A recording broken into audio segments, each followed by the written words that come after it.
काय ठाणेकर उन्हाच्या झळाने हैराण झालाय आणि सिमेंटची जंगलं पाहून श्वास गुदमरतोय का? तर थांबा, कारण ही बातमी खास तुमच्यासाठीच आहे. ठाण्याला थंड ठेवण्यासाठी आता एक मास्टर प्लॅन तयार झालाय. ठाण्याचं तापमान इतर शहरांच्या तुलनेत कमी राहावं यासाठी उपमुख्यमंत्री एकनाथ शिंदे यांनी एक जबरी मास्टर प्लॅन तयार केलाय. आता ठाण्यातील खारफुटी वाचवण्यासाठी चक्क ग्रीन TDR दिला जाणार आहे. झालं असं की ठाण्यातील मालमत्ता प्रदर्शनात उपमुख्यमंत्र्यांनी ही मोठी घोषणा केली. जे विकास खारफुटीचं रक्षण करतील आणि वृक्ष लागवडीला प्राधान्य देतील त्यांना हा ग्रीन TDR मिळणार आहे. म्हणजे आता पर्यावरणाचं रक्षण करणं हे फक्त कर्तव्य नाही तर फायद्याचंही ठरणार आहे. याशिवाय ठाणे महानगरपालिका आणि जिल्हा अधिकाऱ्यांना दरवर्षी 1 लाख वृक्ष लागवडीचे आदेश देण्यात आले आहेत. नुसतं पर्यावरणच नाही तर ठाणे आता स्मार्ट ट्रान्सपोर्टचं हब होतंय. पॉड टॅक्सी आणि वाहतूक कोंडी फोडणारं खाडी किनारी मार्गिका प्रकल्प यामुळे ठाणेकरांचा प्रवास सुसाट होणार आहे. थोडक्यात सांगायचं तर निसर्ग आणि आधुनिकता याचा एक जबरदस्त संगम ठाण्यात पाहायला मिळणार आहे.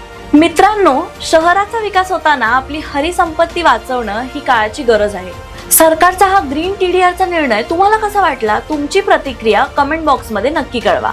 आणि तुम्ही यावर्षी किती झाडं लावणार हे सांगायला विसरू नका. अशाच ठाण्यातील अपडेटसाठी सबस्क्राईब करा. सलाम ठाणे.